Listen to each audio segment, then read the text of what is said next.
I was always taught, my father was a politician, and he taught me when making a speech, you tell an audience what you're going to say it, and you tell them what you've just told them. So I think that's a good structural thing. So I'm going to tell you what I'm going to talk about tonight. The first thing I want to do is really paint for you an impressionistic picture of the changes that there have been in English education in the last 30 years, and particularly in the last 5 years. And I think from having talked to people earlier this evening, you will find this relevant if you're at a point of looking at your own public education system and thinking about what kind of reforms might make it better. And really, if you want the short summary of my lecture is, please don't look at England, because England is not a model, I think, for where you want to go. But perhaps we can discuss that. So I want to locate what's happened in England in both a national and a global context, because I think probably, although we're looking England in this lecture, we're looking towards Europe, the truth is that we have more in common what's been happening in America. And really, I think what's been happening in America is in many ways quite shocking. I don't know if any of you follow the work of Diane Ravitch, but if you don't, some of you are nodding, please do. She's a wonderful writer, and I think it's very interesting that she started out as an advisor to George Bush the First. Do you remember the thinner one, the slightly taller, thinner, more intelligent one, I suspect? And then she turned against, it's funny also, you'll all laugh 2 minutes after my jokes because of the translation. But she has become a voice of conservation for good public quality education. And if I could in any way think of myself as contributing to that same debate in England and that same outcome, I would be very, very pleased. So I will be talking about what's happened in England, not the United Kingdom, because Scotland, Wales and Northern Ireland have different systems.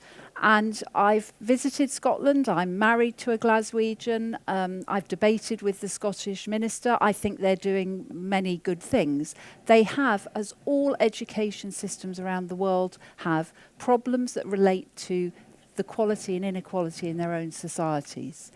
But they have not gone down the route of marketisation.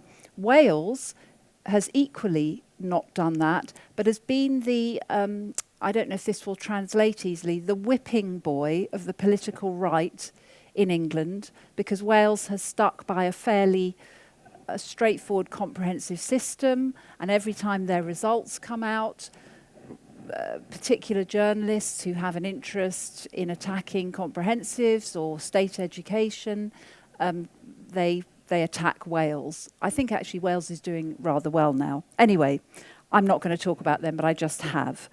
But the second thing I want to do is I want to challenge the narrative that is propagated by our government.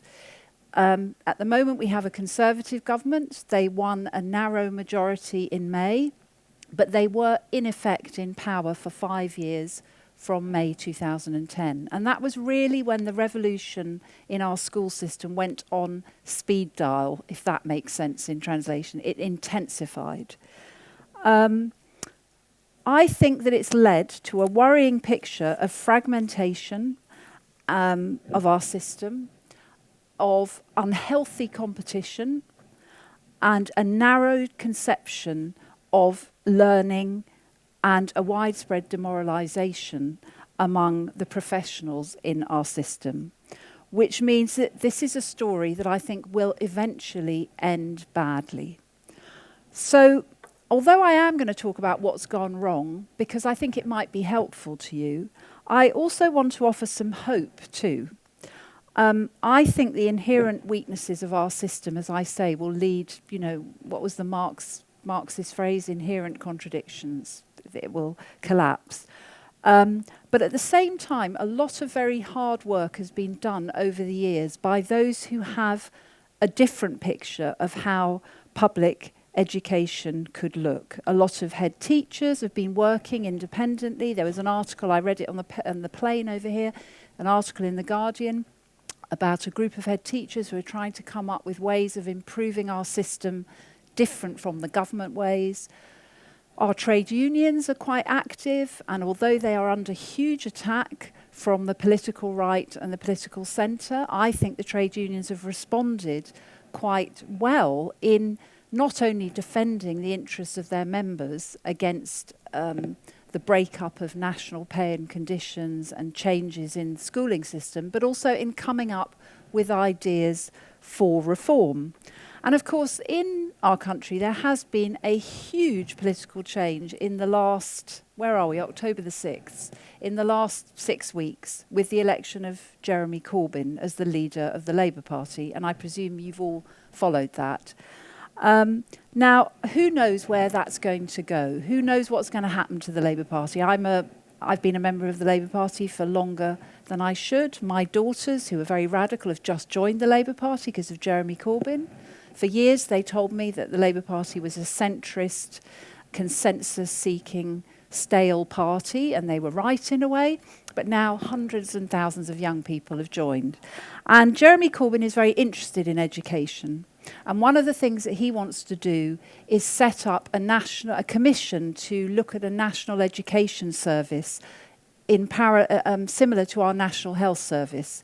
And our National Health Service is considered one of the great public institutions in our country, but also, I think, internationally. So I'm going to try and help Jeremy Corbyn in looking at what a national education service might look like. And I'm going to share some of those ideas with you tonight. So, 3 things. Where have we gone wrong? Well, 2 things really. Where have we gone wrong, and how might we think about public education in a different way? Now, the way I think of what's happened in my country is that over the last 5 years, there's been a really tremendous and in some ways impressive but frightening kind of energy. And a very strange alliance has emerged and has taken over. When I say public education, I mean state education. So I shall use the term state education. And that alliance is an unholy alliance, if that term makes sense, between top-down, centralising government of the centre-right and a whole range of third sector, voluntary and increasingly private interests. And I call them many things. I write about them. I do try not to be too rude because, courtesy is important in political debate. But I call them the new educational evangelists because they have a sort of evangelistic energy. I think we have to credit them with sincerity. They believe that they've taken over a ailing and rotten public state education system, and they are transforming it. They're also called the New School Revolutionaries, and I'm going to refer to the changes that they have made as the New School Revolution, because I think that is a perfectly accurate term. Now, there are 2 origins of this New School Revolution. One is national and one is global. And the national one is really in what you might call the rise of neoliberalism, economic neoliberalism over the last 30 years. So that began with Margaret Thatcher, not Margaret Thatcher herself, but Thatcherism. We love isms in England. We have isms all over the place. Thatcherism, which was then succeeded by Blairism. And of course, Blairism was a very interesting ism in many ways. But one of the reasons that Tony Blair won in 1997, one of his key slogans was education, education, education. And the thing about Thatcherism was that it had a rather what now looks like an old-fashioned view about state education.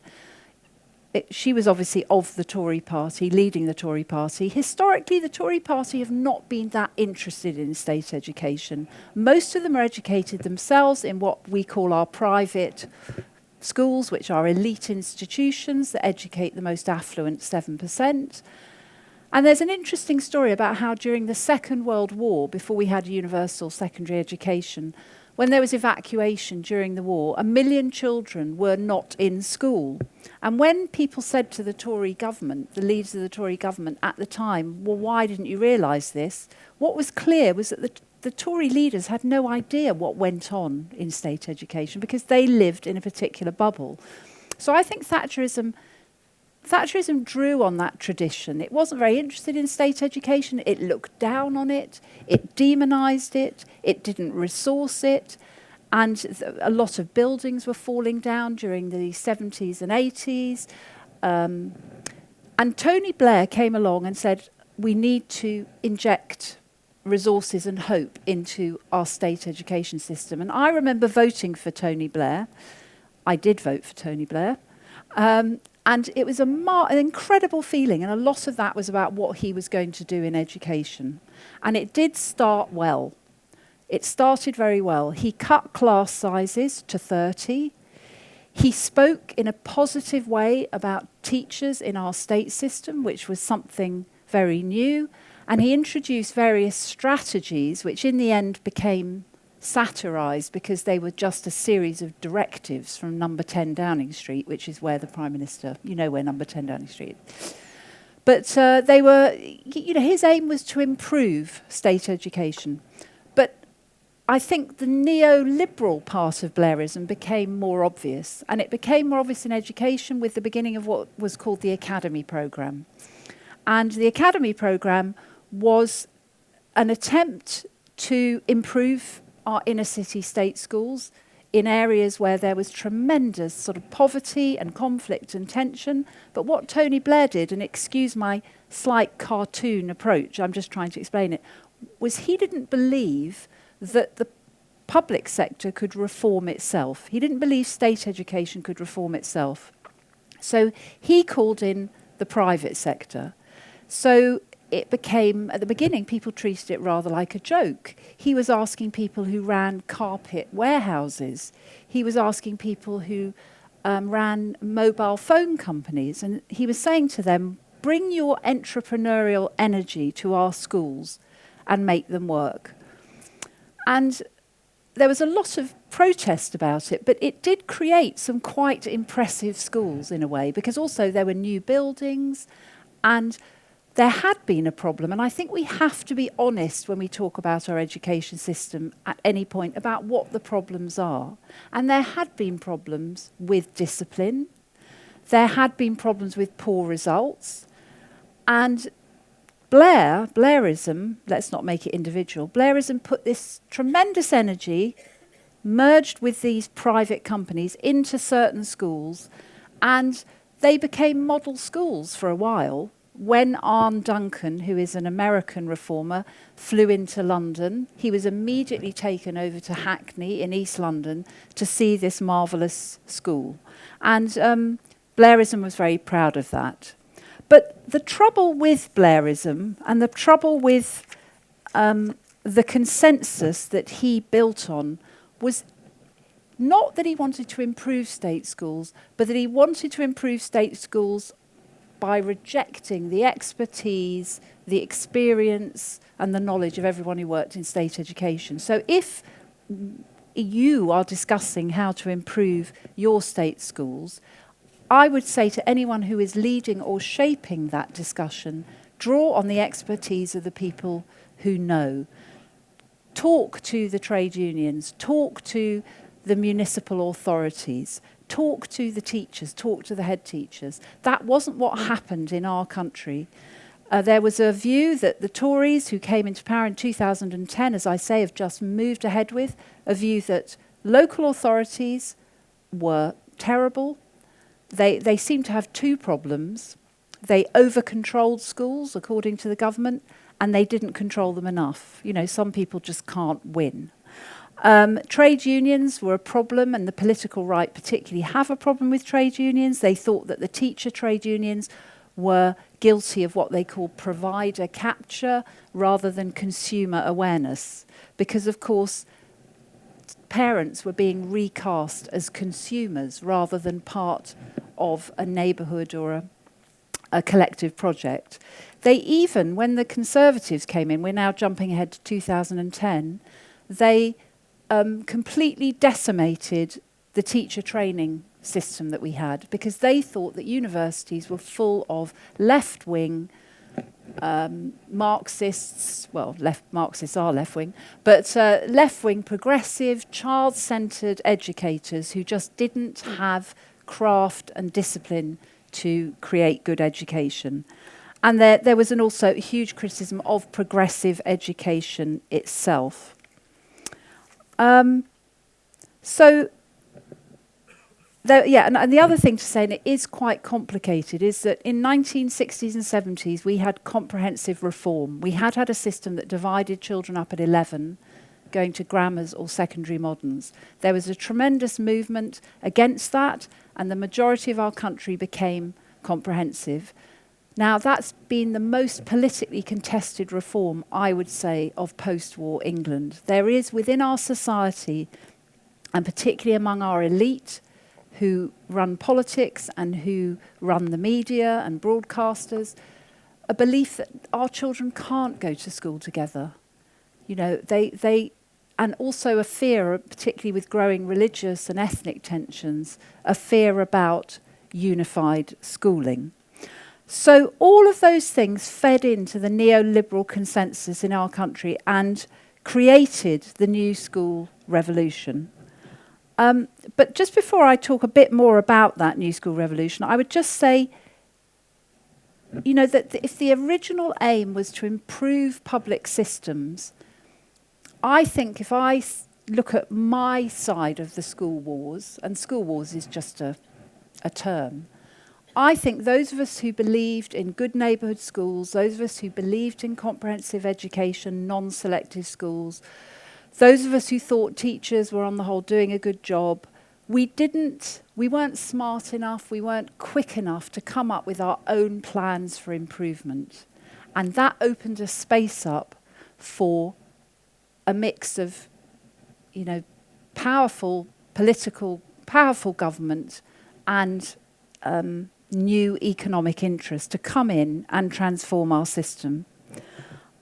I think the most worrying part of the new schools narrative in our country is its own certainty that it is progressive and egalitarian. Because what it argues, not so much anymore because there isn't that much evidence, it argues that traditionally state education let the poor down. It didn't give them enough knowledge. There's a tremendous debate in our country about a knowledge curriculum. I don't know if you've heard of the work of E.D. Hirsch, but E.D. Hirsch is an American thinker who says that there should be a common core of knowledge that all children draw on. And I think that's an interesting idea because I think it could be used for progressive or non-progressive ends. But again, this is an idea that the right, political right, have taken and had some success with. And what they said was that our schools were knowledge weak and skills heavy, and that children were being taught how to work in projects or how to talk to each other. They weren't being taught about all the rivers of the world, all the capitals of the world. They couldn't do their times tables and so on. Personally, and I think that the debate has now landed at this point, all schooling is a mix of knowledge and skills. I mean, I haven't taught in secondary education, but I've taught in adult education. I just don't see why it has to be one or the other. But that's been a very important feature of our schooling. So the idea behind the New School Revolution was that they would transform our schools and they would get children out of poverty through education. That poorer children would have access to a knowledge-rich curriculum, they would get good exam results, they would go on to higher education, and they would then go into an economy, which, as we all know, there aren't that many jobs, even for people who are graduates. So there's a lot of things that didn't quite add up. The final key part of our New Schools Revolution is privatisation. It's the most worrying part of the jigsaw. And it began, as I said, with the introduction of private companies and also third sector and voluntary groups and increasingly religious groups. And it accelerated... Sorry, I've just lost my place. No. Yeah. So it accelerated with the academy programme and so on. And now privatisation is a real feature of our schools. You can't make a profit in English schools, but there is an enormous amount of money circulating around. Half of our schools have been taken out of municipal local authority control and are now being run either by religious organisations or by private companies. A lot of private companies don't make money directly from schooling, but they sell the school's services. A lot of people who run schools are earning more than the Prime Minister. I mean, actually, our Prime Minister doesn't earn that much in terms of private sector money, but there's a lot of money now in schools which there wasn't.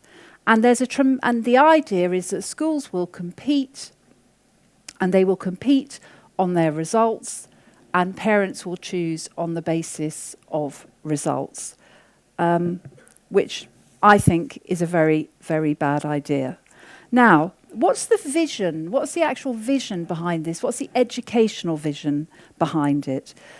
In preparation for this lecture, I read UNESCO's report that Val sent me, and it's very, very interesting to read. It's like entering a completely different world. It talks about the need for citizenship education. It talks about the need for children to understand what's happening in the environment. It talks about the need for tolerance and understanding of others.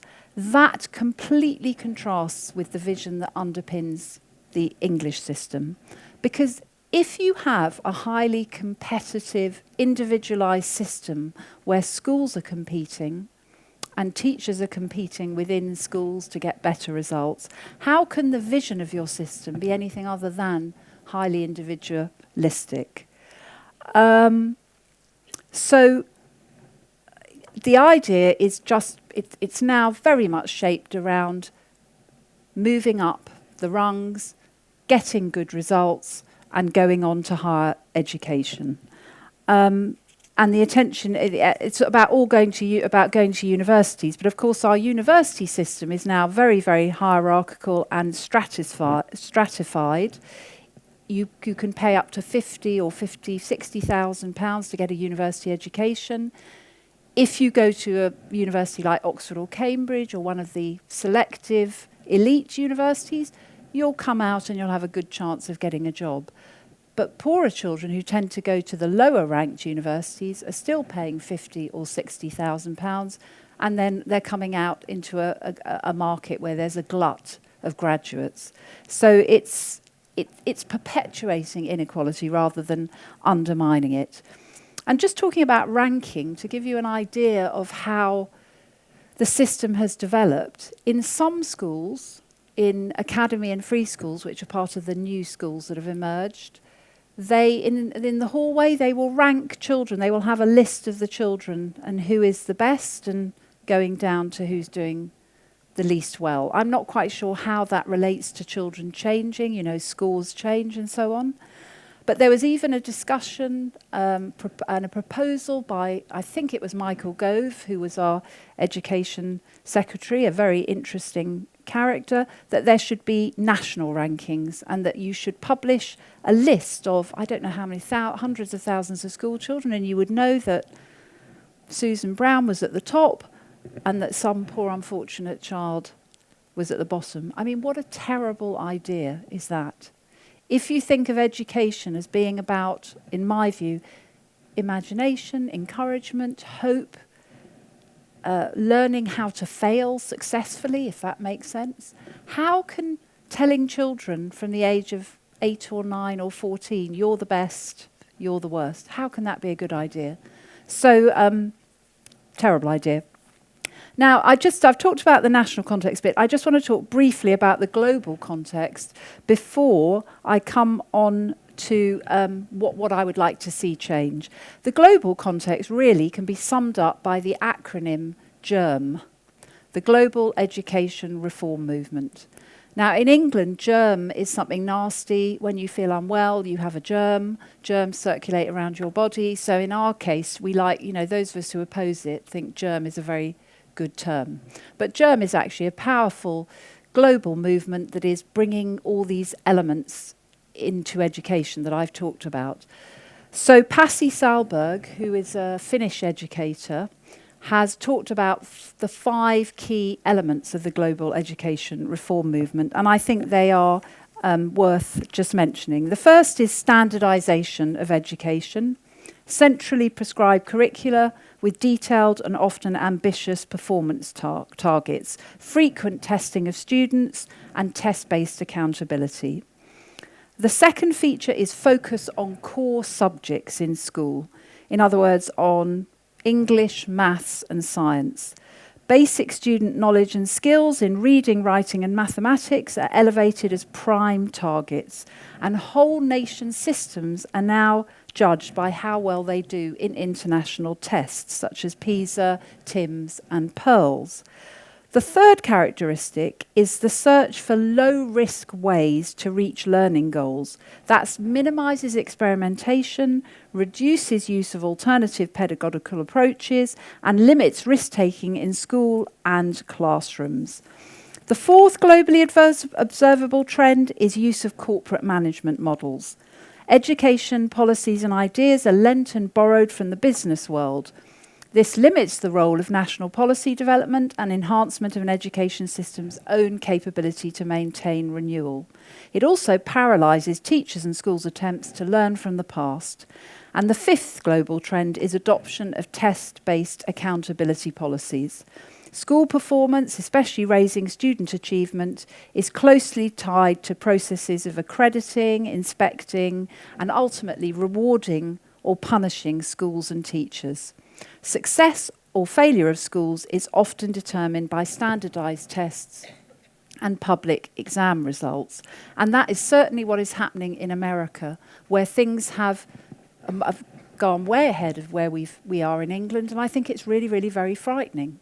And it's also completely narrowing what children are learning, so that you have in some places virtual schooling where children are just sitting in front of computers, learning how to master tests. I mean, that is so far from an idea of education as a public good or a social experience.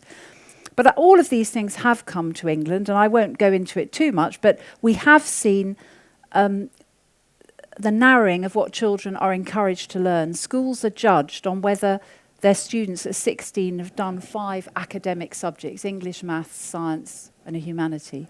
Now, that's fine. Nobody is against that. I don't think a school should be judged on it because, of course, it depends on what students they're taking in. But what has meant that a lot of our art-based subjects have dropped away. So I think there's been 20-30% drop in art and drama and music and all the things that make life fun and meaningful and therefore make schools fun and meaningful. Our curriculum has been rewritten. There was a huge argument. Once upon a time, teachers and education professionals wrote curricula. In England, the politicians write curricula. And Michael Gove, this interesting man who thought he knew everything and was very articulate about it, decided to rewrite the history curriculum, to take away a lot of elements of world history, to return it to a quite traditional view of our island's history. A professor at Oxford said that it had just become a kind of pub quiz, that it was a really sort of lean and mean curriculum, but that's what we have. It's now prescribed how you teach reading through the phonics system, which those of you in primary education will know about, and teachers no longer have the capability to decide the best way to teach reading. And teacher training, I think, is one of the most depressing things, has been abandoned, well, not abandoned, has been shifted largely to the classroom.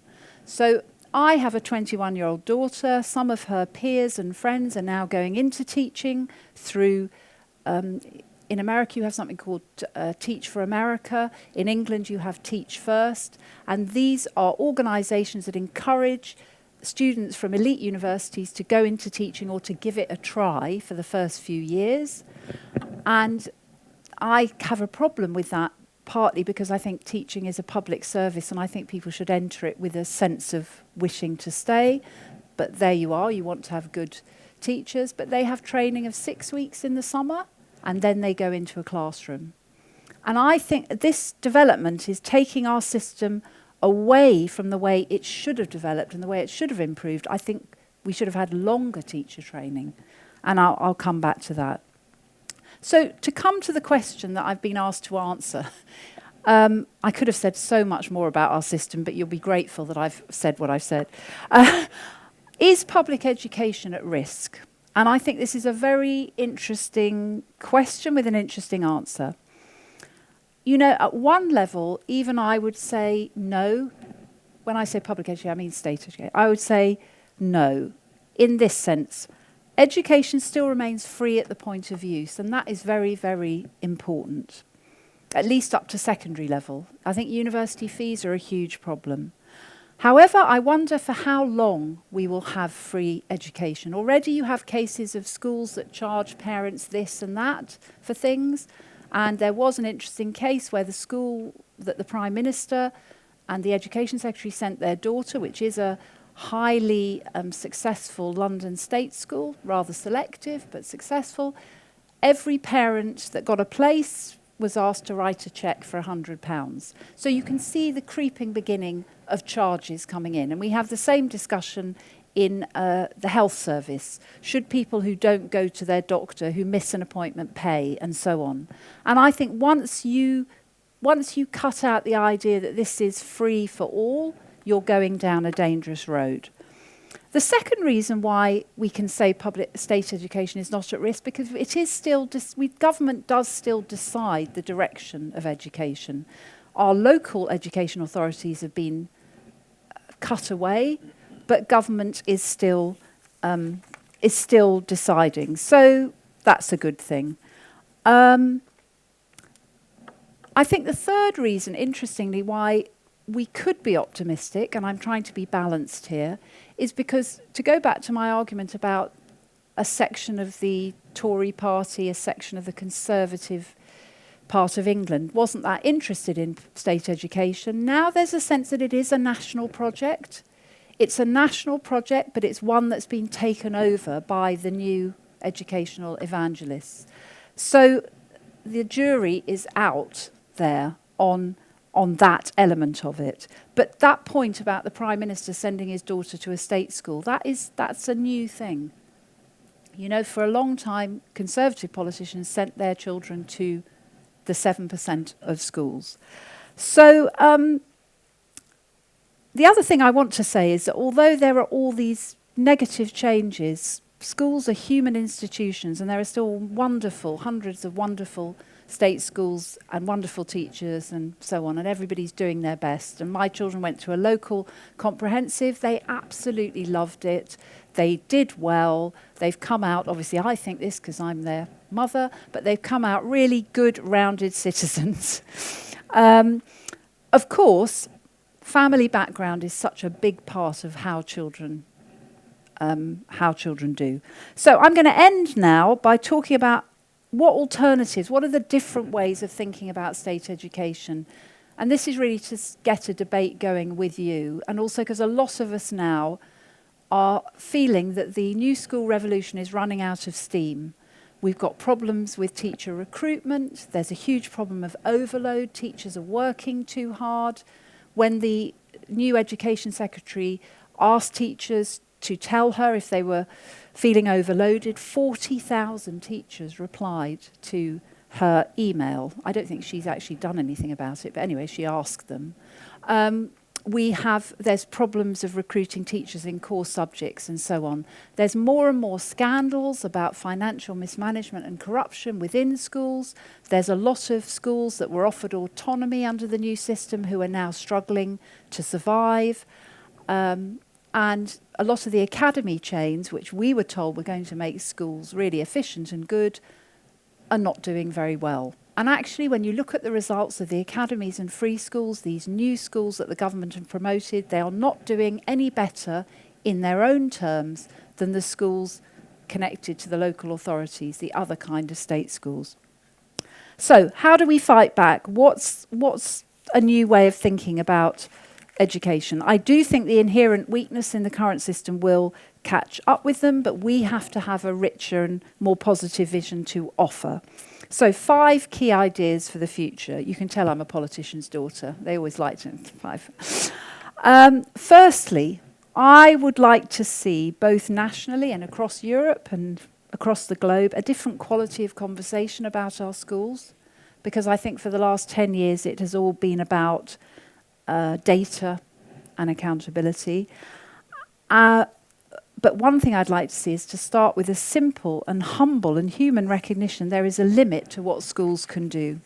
Schools cannot solve inequality, and it is not fair to ask teachers to do so. People talk about Finland, which is a successful European system, although I think even that has slipped down the rankings, if you trust the rankings. But Finland's school system enjoyed what you'd call a virtuous circle. It started with lower levels of inequality, and its comprehensive school system has kept that equality going. If you look at England, we are a deeply unequal society. We always have been. You can't understand English society if you don't understand the class system. People say the class system has ended. That's nonsense. I'm here to tell you the class system is alive and well. It's just mixed up with a kind of consumerist American sheen, but it's still there. And for the new school revolutionaries to say to teachers and schools, the old state education system promoted inequality. It's up to you now to close that gap. It's an impossible pressure. So I think we have to accept the limitation of what schools can do.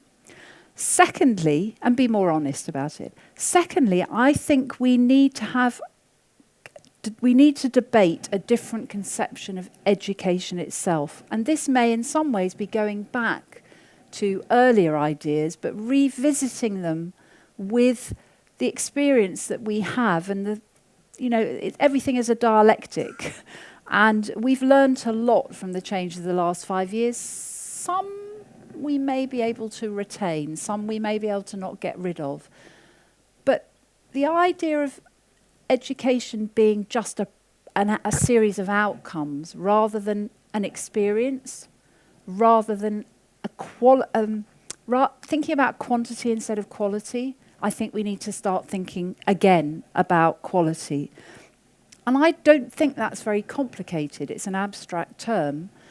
But it means restoring a broad and balanced and arts-rich curriculum. That's such an important part of education. And mixing that with some common curriculum in the more academic subjects. One of the more interesting ideas to come not out of the government but out of head teachers who've been gathering is a baccalaureate idea. The idea that every school should offer a mix that pupils should put together more of a programme of learning, so that in the early years of secondary education, 11 to 14, pupils learn similar subjects, but then somebody who might want to go on to do a vocational subject might start to learn about plumbing or hairdressing, but continue to do philosophy as well. People would do voluntary service out in the community. There would be more individual projects. And in terms of a question that a very interesting and nice young journalist asked me earlier, it could provide a new form of accountability for our schools. Instead of looking at everything in terms of results, schools would have to say that this child has done 20 hours of community service, this child has written an essay on something that they really, really are passionate about, as well as doing exams and vocational qualifications and so on. So there is an imaginative way of looking at a high-quality, rigorous school system that is more individual. The other thing is that in state schools in England, we're always being told we should learn from the elite private schools. We're told that the thing that's good about elite private schools is that they are independently run, they're not controlled by government, they have unqualified teachers, which is another feature of our system. We now have unqualified teachers, which I think is a very bad idea. I think we could learn from our elite private schools in a different way. They show us the importance of small classes. They show us the importance of individual attention. If there has been a criticism of state education, and a fair one, it's that teachers haven't got the time and the energy to give individual attention to pupils. We need to bring that into the state system, and to do that, we have to have resources. Private schools have lovely buildings. Some of them have buildings that are like hotels I could never afford to stay in. For my book, School Wars, I went to visit a famous public school, which is an elite private school. I lost count of the things that they had. 16 football pitches, 2, their own drama studio. They were connected to Saatchi and Saatchi, the art dealers, on a website. They had 2 concert halls. It was just a picture of luxury. And it was so interesting. They also teach their students emotional literacy, in which one of the things the students have to learn is to defer gratification. And you look at what they've got and you think, they don't need to defer gratification. Their whole life is about being gratified. Anyway, these schools cost $35,000 a year, and very few people can afford it. I think money matters in the state sector. We're told it's not about money, it's about the kind of teaching. Money does matter. So all these things we need to think closely about. We also need to think about the importance of oracy as well as literacy. Learning to speak early on, learning to debate, learning to talk is a very important part of reinforcing intelligence and ideas and so on. The government has cut back the element of talk in our classrooms. They think it's idle chatter, children wasting time. But I know from my own experience, if I come and I talk to you, I learn more and my learning becomes deeper. I think we should be doing that throughout our state system. Thirdly, we need to return, but with new knowledge, to the idea of the good neighbourhood school. As a friend of mine who's campaigning against what's happening in America, he wrote to me very late last night. This is the trouble with email. You end up having conversations at 2 a.m. when you should be in bed getting ready to get your plane to Barcelona. And he said, schools are about developing the next generation, introducing the individual to the other, supporting strong communities and maintaining democratic values. In England, that's not the case. We believe education is best if you pay for it, or you travel to access it, or you compete to win it, or you defeat someone else in order to access it. What about returning to the idea of less choice and more of a rich educational experience locally as a human right? The kind of ideas that Diane Ravitch has put forward and that have seemed to work in Finland. And part of that means a highly trained, specialised and skilled teachers, because that's another form of intelligent accountability. Instead of looking just at numbers, what about saying we really trust our teachers and we trust that they will give our children a good educational experience? We have travelled the other way, as I've said. We have unqualified teachers. We give our young people 6 weeks training. So of course we don't trust them. We look at the numbers. But let's not look at the numbers. Let's look at the human beings. Fourthly, I don't know we're going to be able to take back the tide of privatisation in England, but I think we need to bring schools into some form of democratic control. You can't have schools, and certainly stop the for-profit tide that will happen if the Conservatives carry on. We've also cut back our adult and our further education, and our system is now a one-chance system. If you don't get your exams at 16 or 18, it's very hard to access education after that. To me, education is about lifelong learning. I came out of university realising how little I knew, and that began 30 years of learning. And I was what you would consider, I succeeded in the school system. It is crazy to say that education is finished at 16 or 18.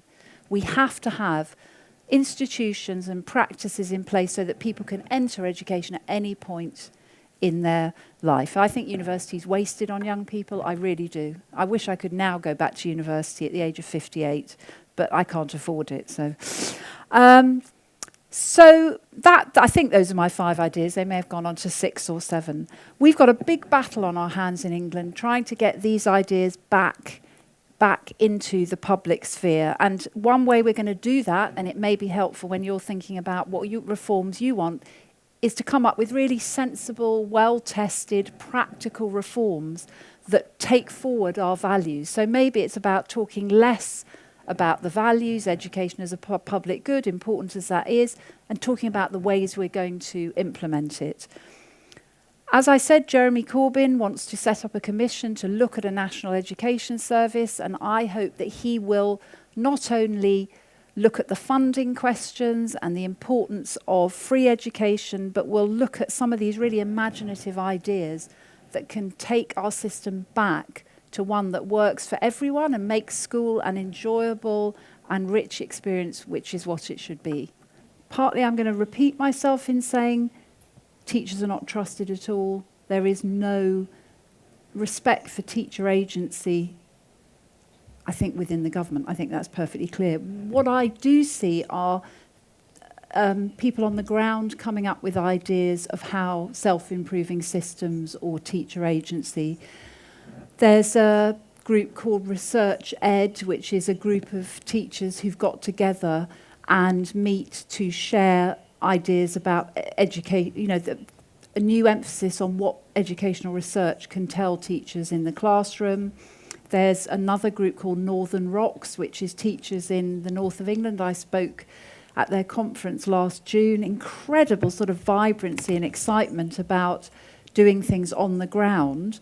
Things like the Heads Round Table, which is heads who've come up with this baccalaureate formula. And of course the trade unions like the ATL, Mary Boosted, who's a terrific person, and I mean all the trade unions, as I said at the beginning, are all sort of trying to come up with practical ideas, but partly because they've just been frozen out of the system. So how all those things might be incorporated by a government that was more respectful is an interesting question. I mean, there used to be, didn't there, was it the National Teacher Council? There used to be professional bodies that would look at research and would disseminate that to professionals. But those have all been swept away in the bonfire of the Quangos. And so, as I say, it's all just bottom up at the moment. But it doesn't mean there aren't lots of exciting ideas around.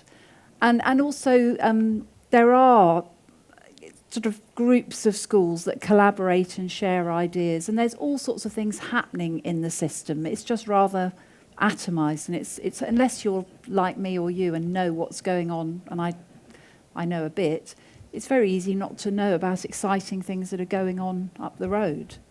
I don't know, in a way, I'd quite like to know your answer to that. What would you like to see in the English system? One other point that I would say is in the absence, with the abolition of bodies that may not have been great, but served that function of a general teaching council, you've almost had policy making on Twitter. And I mean that seriously, that a lot of the leading thinkers in an informal way in education are now people with blogs and have huge followings on Twitter. And I think that's a bit odd, because you have to spend your life sitting on Twitter to understand what's happening, and, no thanks. I probably did start from a middle point. I didn't ask the question, what is the purpose? Partly because as you pose it, and you posed it and then set up some of the problems with answering it. If I'm allowed to be a utopian for a minute, I think the purpose of public education is to give every child the best chance according to their innate or talents that may be brought out, but they need to be brought out, and not to let background and prejudices about where they come from get in the way. Now, that is a huge ask, as we say in England. And you see, I was interested, I don't know about the gypsy school you were talking about, but it has echoes of some of the failures of our state school, and I've wondered sometimes if it might apply to the Scottish experience.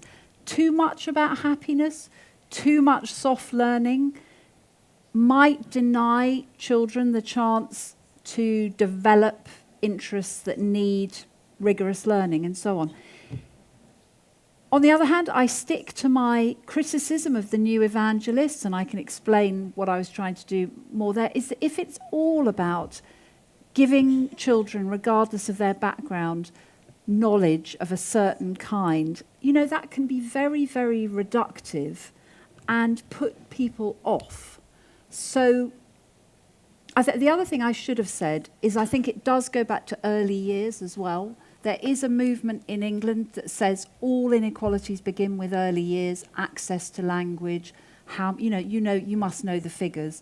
That if you come from a certain background, you've learnt 2 million words by the time you're toddling. Some other backgrounds, you your parents may not talk, or you may not be living with your parents, and so on. And I've seen that in classrooms. My children went to a local school, and I was saying this to someone earlier, there are children arrive age 6 who know who Gaudi is, and there are children who arrive at age 6 who don't know how to say their own name. So that's not, if the purpose of public education is to bring both those children out in an unequal world, that's a huge thing to have to do.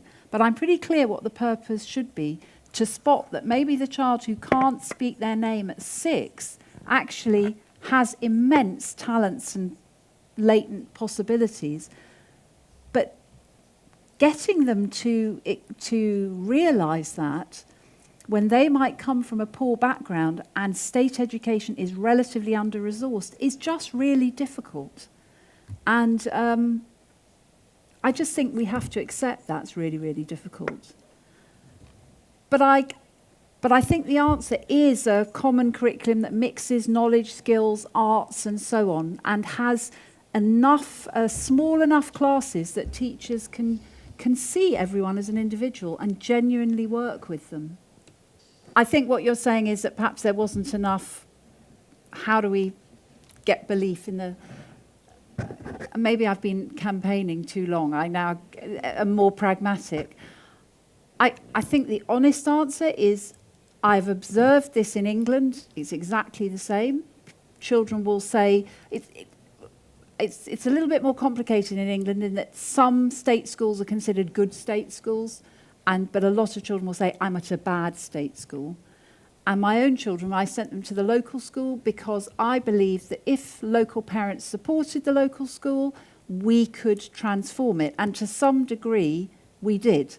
Because it's terrible to admit, but in England, and maybe it's the same here, parents look at who else is going to a school. So if you have what you call, what's the phrase, a sort of a core of committed parents who care about education, and then it kind of raises everybody, and they bring a lot to the school and so on. So I do believe passionately in public education. I'll tell you what I do think is I think it creates different kinds of citizens.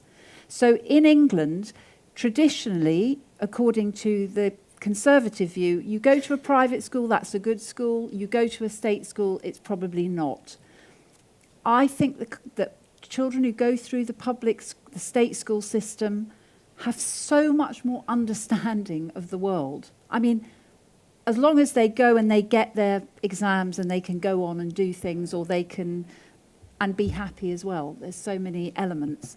Whereas I think that, I don't know about the private schools here, but in England the private schools are all about separation, segregation, superiority, and it often leads to people who then run our country and bring those values to bear on their political life. So how we do it, I don't know. I would like to see, in England, we subsidise private schools.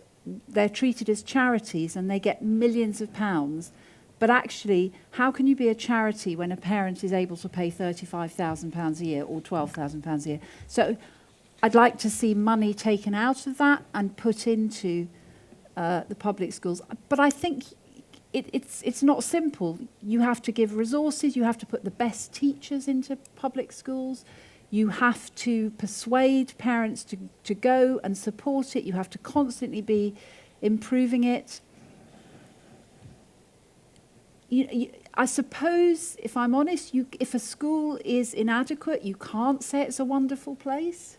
You can believe in the values, but the values have to be pragmatically embodied. The other thing that your question reminded me of is the importance of political action. And the way to improve schooling is for the trade unions, for parents, for campaigners, for teachers, for heads to act together. And there is in England quite a strong belief in our state system, because in a way the NHS we're proud of, and I think our school system is something we're proud of, our state school system, but it needs consistent attention and political action. We talk down state schools, but actually there's a lot of state school success, and that needs to be celebrated and shared. Your comment interested me very much and reminded me of what my answer should have been to you, which is, in Finland, I heard Pasi Sahlberg come, he came to the House of Commons and he talked about the origin of the Finnish system. And it is really interesting because they had a system very like the English in the 1950s and 60s. A private elite, selective schools, and then local schools that were no good. They had a long debate and conversation, and in the end they abolished their private schools, they abolished their selective schools, and they introduced a common system to which all children went. And we all know what happened then. Two things happened. They created a very high-quality school system, but also comprehensive education, which in my country, as you noted, is sort of very much a kind of contested thing between the right and the left. Not so much anymore, but it has been. In Finland, that's not the case. Everybody is signed up to the idea of a good local school. And I do wonder sometimes whether you're absolutely right, and you're absolutely right, that the answer, it's not really a political question, only in the sense of the answers that you want to give. That everybody agrees that you should have good quality schooling for everyone. That is a 21st century concept. But here's the political question. Can you have it if you do have these elite and separate systems? Perhaps you can only have it if the country collectively agrees on a common system, it is funded and all children go to it. Now, Finland managed it, and when Pasi Sahlberg came and said that at the House of Commons, it was just magical, because the House of Commons is the heart of our democracy, but it's also the heart of our elite. And to say we abolished our private schools in order to create a high-quality European system, oh, it was marvellous. I looked around the room. I wish I could have had a camera looking at the faces of all the politicians. And I stood up and said then, if we did that here, somebody would murder the person who did it. But actually, that's what I passionately believe we would have to do. And I think that would solve your question about the right and the left and solve your question. So if only I were Prime Minister, that's what I'd do tomorrow. But maybe Jeremy Corbyn will do it.